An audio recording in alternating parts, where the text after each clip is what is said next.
गंगा नदी हमारे देश की सबसे पवित्र नदी है। गंगा को हम नदी नहीं बल्कि गंगा मैया कहते हैं।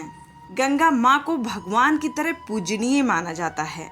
किसी भी शुभ कार्य में गंगा जल का प्रयोग अवश्य किया जाता है और ये भी कहा जाता है कि गंगा मोक्षदायिनी है। लेकिन क्या आप जानते हैं कि आखिर गंगा का जन्म कैसे हुआ? नमस्कार दोस्तों, मैं हूं मधु और आपका स्वागत है आपके अपने YouTube चैनल पर जय गंगा मैया। माँ गंगा का जन्म कब हुआ, कैसे हुआ, इसको लेकर पुराणों में कई कथाएं प्रचलित हैं।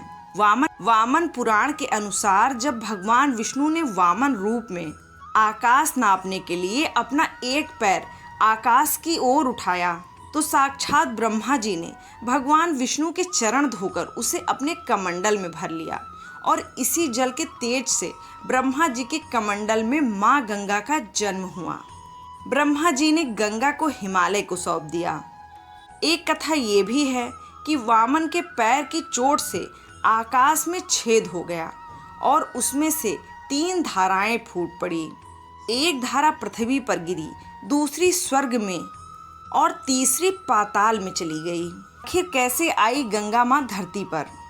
रघुकुल में प्रतापी राजा भगीरथ हुए। भगीरथ के 60,000 पूर्वजों को कपिल मुनि ने श्राप दिया और वे प्रेत योनि में भटकने लगे। उनकी आत्मा को शांति नहीं मिल पा रही थी। तब भगीरथ ने प्रतिज्ञा ली कि वे अपने पूर्वजों की आत्मा को शांति अवश्य दिलाएंगे और ये तभी संभव था जब पूर्वजों की अस्थियों को गंगा जल से शुद्ध किया जाए। इसके लिए माँ गंगा का धरती पर आना आवश्यक था। तब राजा भगीरथ ने भगवान विष्णु की घनघोर तपस्या की। विष्णु जी ने प्रसन्न हो भागीरथ को दर्शन दिए। भगीरथ ने गंगा को धरती पर लाने की प्रार्थना की। अब गंगा जी धरती पर जाने के लिए राजी तो हुई, लेकिन गंगा जी का वेग इतना अधिक था कि अगर गंगा माँ अपने वेग से धरती पर आती तो चारों तरफ प्रलय मच जाती, तूफान आ जाता। तब भगवान विष्णु ने शिव जी से प्रार्थना की कि वो गंगा को अपनी जटाओं में बांध लें, वरना धरती का विनाश हो जाएगा। तब भगवान शिव ने उनकी प्रार्थना स्वीकार कर गंगा को अपनी जटा में बांधा और अपनी जटा से एक पतली धारा के रूप में गंगा को धरती पर जाने दिया और इस तरह माँ गंगा धरती पर अवतरित हुई।